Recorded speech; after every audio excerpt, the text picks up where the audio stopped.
नमस्कार, मैं कमलेश कबीर आपका एक बार फिर स्वागत करता हूं इस नए एपिसोड में।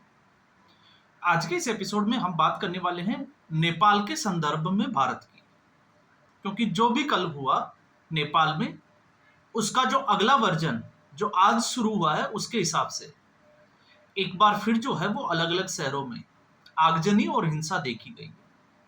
इसके अलावा कल गृह मंत्री ने इस्तीफा दिया था और अब खबर यह है कि स्वास्थ्य मंत्री ने भी इस्तीफा दे दिया। और साथ में खबर यह भी आ रही है कि नेपाल के प्रधानमंत्री किसी दूसरे देश में शिफ्ट हो सकते हैं, जिसकी पूरी संभावना है। तो अगर केपी ओली जो है वो नेपाल छोड़ देते हैं तो मतलब साफ है कि नेपाल भी अब तख्ता पलट की तरफ जो है वो बढ़ रहा है। इससे पहले श्रीलंका, पाकिस्तान, बांग्लादेश और अब नेपाल, भारत के सभी पड़ोसी देश जिसमें इस तरीके का रिजीम चेंज चल रहा है और पैटर्न लगभग जो दिखाई देता है वो एक ही जैसा दिखाई देता है। अब इसमें दो चीजें निकल कर आ रही है, एक जिसको साजिश का एंगल देख रहे हैं और दूसरा जैन जी। 13 से 30 साल तक के उम्र के जो लोग हैं उनका एक ग्रुप जो जैन जी में काउंट होते हैं। अब ऐसी स्थिति में, क्योंकि इस वक्त इस देश में जब से प्रधानमंत्री बने हैं नरेंद्र मोदी, उसके बाद से, पहले टर्म के बाद से हम कहें दूसरे टर्म के साथ, यहां पर भी जो है वो इसी तरीके के प्रयास किए जा रहे हैं। कोशिशें भरपूर हुई है, हालांकि उसमें कामयाबी नहीं मिली। तो ऐसी स्थिति में अभी आपको पता है कि विपक्ष का एक नारा चल रहा है, वोट चोर गद्दी छोड़। तो आप पैटर्न को सिमिलरली जो है वो नेपाल के साथ कंपेयर करके देख सकते हैं, क्योंकि विपक्ष इसी बात को उठाता है बार बार कि श्रीलंका और बांग्लादेश जैसा भारत में ना हो जाए, और अब नेपाल जो है वो एक बड़ा उदाहरण। और आप देखिएगा एक दो दिन में जो है वो विपक्ष के नेता इस पर खुलकर बोलने भी लगेंगे। तो उससे बड़ी बात यह है कि क्या यह भारत में पॉसिबल है, और अगर विपक्ष के नेता इसको नेपाल के संदर्भ में देखते हैं, या फिर कथित जो गोदी मीडिया के पत्रकार है या वामपंथी पत्रकारिता वाले पत्रकार लोग हैं, वो इसको क्या इस संदर्भ में देखते हैं क्या? और अगर इस संदर्भ में देखते हैं तो फिर टेंशन किसको होनी चाहिए, सत्ता पक्ष को या विपक्ष को? तो हमें इसका भी जो है वो विश्लेषण करना चाहिए, क्योंकि कल से एक ही बात जो है वो लगातार दोहराई जा रही है कि भारत के लिए भी ऐसी चीजें जो है वो खतरे की घंटी हो सकती है। बिल्कुल, भारत के लिए जो है पड़ोसियों का अस्थिर होने का मतलब है अस्थिरता फैलना, उस तरीके का एक माहौल बनना। तो खतरे की आहट तो है, लेकिन इससे भी बड़ी बातें कुछ ऐसी भी है जिससे साफ तौर से यह लगता है कि भारत में ऐसा मुमकिन नहीं है। क्यों नहीं है? क्योंकि कल जो प्रदर्शन नेपाल में हुआ उसमें ज्यादातर लोग जो है वो युवा है, और भारत, अगर नेपाल की आप आबादी देखोगे तो भारत के मुकाबले बहुत छोटी सी आबादी, लगभग 3 करोड़ के आसपास, और ऐसे में 20% के आसपास जो है वो युवाओं की आबादी है। हालांकि युवा जो है वो ज्यादा है, और युवा कल सड़कों पर थे। क्यों? 3 कारण जो सामने निकल कर आते हैं, एक सोशल मीडिया, दूसरा भ्रष्टाचार और तीसरा नेपो बेबीज। अब इन तीनों का अगर हम विश्लेषण करें तो सोशल मीडिया, आज आपके और हमारे आसपास अगर कोई बच्चा है जो सोशल मीडिया का एडिक्ट है, आप उसके हाथ से मोबाइल छीनकर देखिए उसका रिएक्शन क्या होता है। और पूरे दिन भर आपने देखा होगा स्क्रॉल करते रहते हैं, लगातार जो है वो फिंगर्स ऐसे चलती रहती है, क्योंकि रील्स, ये जमाना जो है वो इस वक्त रील्स का। तो हम कह सकते हैं कि बच्चे जो है वो रोटी के बिना रह सकते हैं, लेकिन सोशल मीडिया के बिना नहीं रह सकते। तो ऐसे समय में जहां पर ऐसे लोगों को आपने देखा होगा कि जब भी लोगों की काउंसलिंग की जाती है, क्योंकि मैं इस फील्ड से जुड़ा हुआ हूं, एजुकेशन साइकोलॉजिस्ट का वर्क मैं कर रहा हूं, तो ऐसे में अगर किसी बच्चे को इस एडिक्शन से बाहर निकालना होता है तो धीरे धीरे उसको निकाला जाता है, अचानक से उसके साथ जो है वो मोबाइल से छीना झपटी नहीं की जाती। लेकिन केपी ओली की जो सरकार थी उसने ऐसा ही किया, सोशल मीडिया को पूरी तरीके से बैन कर दिया। सिर्फ टिकटॉक बचा, बाकी इंस्टाग्राम, व्हाट्सएप, फेसबुक, इसके अलावा यूट्यूब, सबके ऊपर बैन लगा दिया। तो आप सोच के देखिए कि इसका रिएक्शन कैसा होने वाला था। दूसरा, जब हम सोशल मीडिया की बात करते हैं तो सोशल मीडिया कई बार क्या करते हैं, जो हमारे अंदर जो चल रहा होता है, अब अंदर जो है वो हमारी पॉजिटिविटी भी हो सकती है और हमारी नेगेटिविटी भी हो सकती है, हमारा प्यार भी हो सकता है और हमारा गुस्सा भी हो सकता है।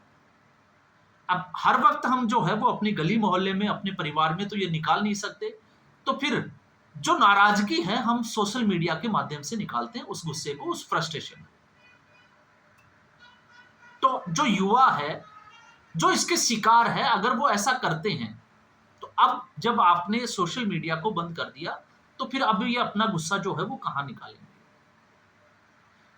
तो गुस्सा निकालने के लिए अब वो सड़कों पर आ गए। अब इस अवधारणा में थोड़ा सा हम आगे बढ़ते हैं सोशल मीडिया में, क्योंकि इसको लेकर एक दूसरा एंगल भी देखा जा रहा है। क्योंकि सोशल मीडिया पर बैन इसलिए किया गया क्योंकि ये सारे प्लेटफॉर्म जो है वो नेपाल की सरकार की शर्तों को नहीं मान रहे थे।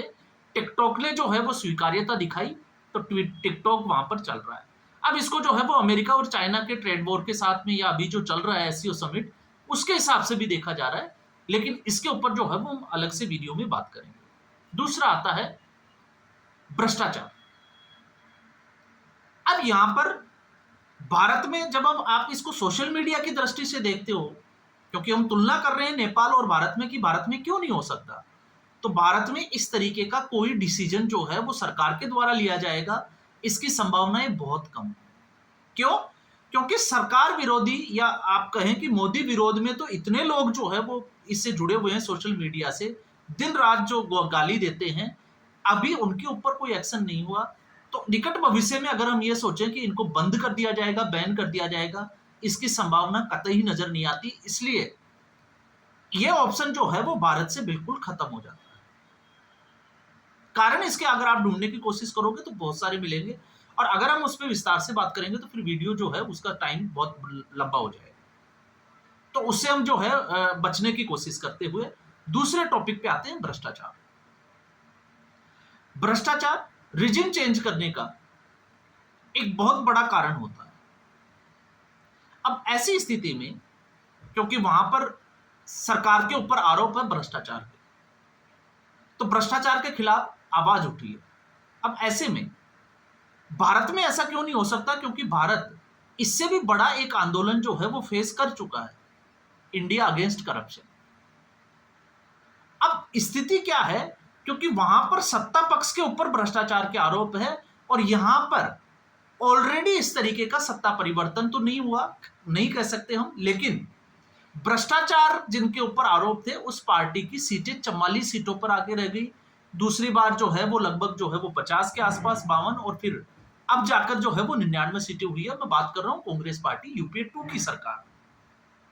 तो इस वक्त नरेंद्र मोदी के ऊपर इस तरीके के आरोप, सीधे तौर से अगर भ्रष्टाचार की हम बात करें तो इस तरीके के आरोप जो है वो नहीं लगते हैं। और नेपाल का सटे हुए उत्तर प्रदेश और बिहार पे अगर हम नजर डालते हैं तो नीतीश कुमार के ऊपर भी ऐसा आरोप नहीं लगता, और सीधे तौर पर योगी आदित्यनाथ।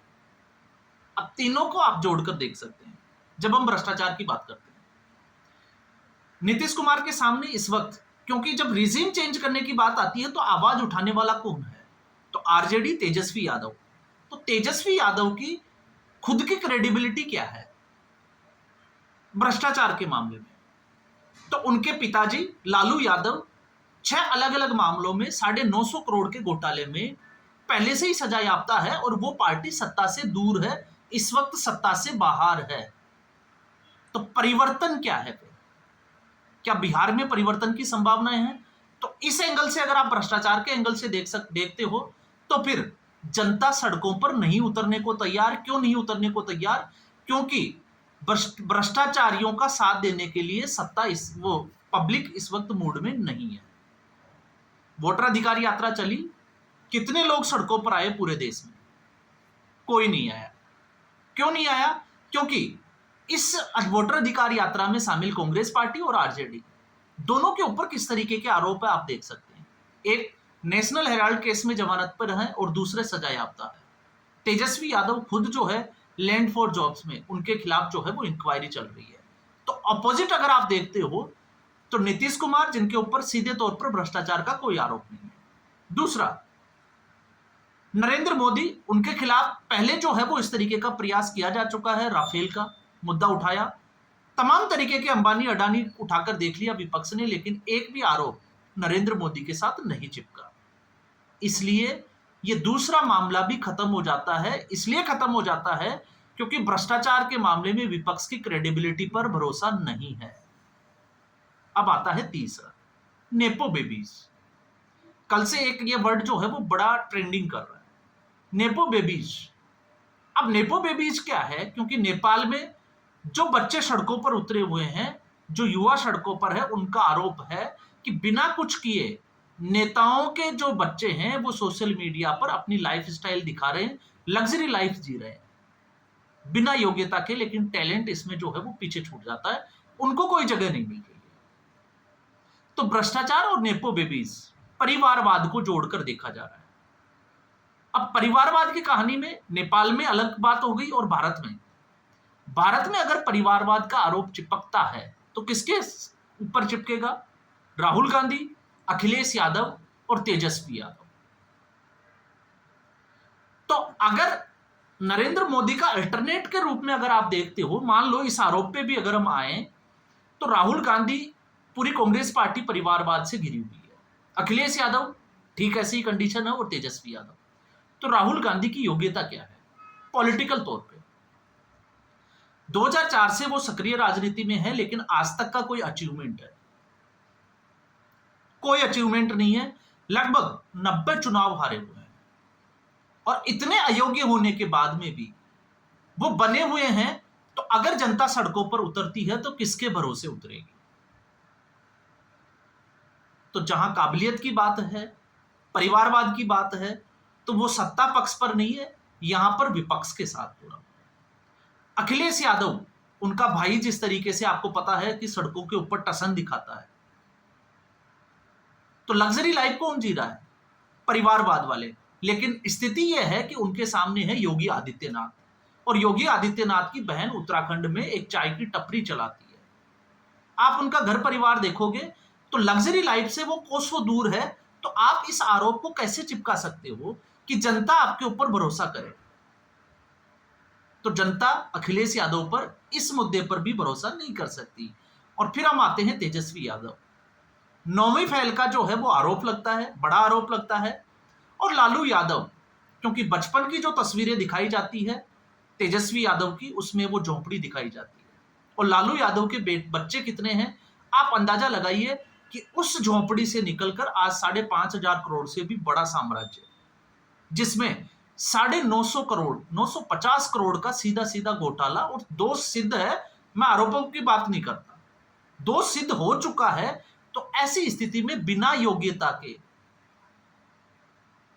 अब तेजस्वी यादव की योग्यता क्या है? सिर्फ यही है कि वो किस परिवार से आते हैं?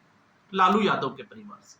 अखिलेश यादव मुलायम सिंह यादव की विरासत, और उधर गांधी परिवार की विरासत।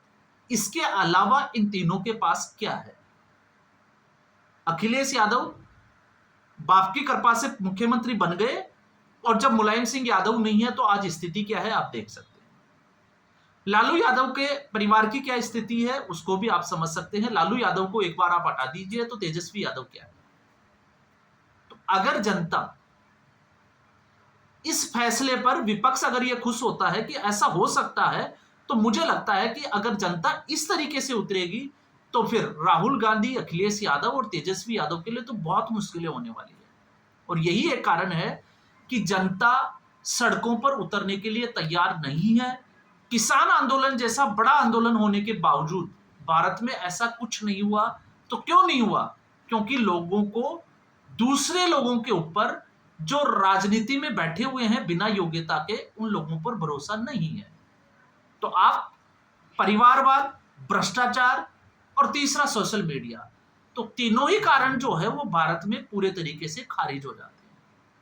तो जो लोग आंशिक रूप से इसको देखकर अंदर ही अंदर खुश हो रहे होंगे कि अब जो है वो भारत में भी ऐसा हो सकता है और राहुल गांधी जननायक बन सकते हैं, सत्ता में आ सकते हैं, तो मुझे लगता है कि ये उनकी सबसे बड़ी भूल है। वो अपने सुनने वाले लोगों के साथ अपना जो आकलन रख रहे हैं, वो गलत आकलन दे रहे हैं, उनके साथ बेईमानी कर रहे हैं। क्योंकि सही और सटीक आकलन ये कहता है कि जनता अन्ना हजारे के साथ इंडिया अगेंस्ट करप्शन में इसलिए उतरी क्योंकि अन्ना हजारे के ऊपर भरोसा था। लेकिन उस भरोसे को भी तोड़ दिया अरविंद केजरीवाल ने, और आसक्त अगर आप देखोगे तो भ्रष्टाचार में डूबी हुई पार्टी आम आदमी पार्टी।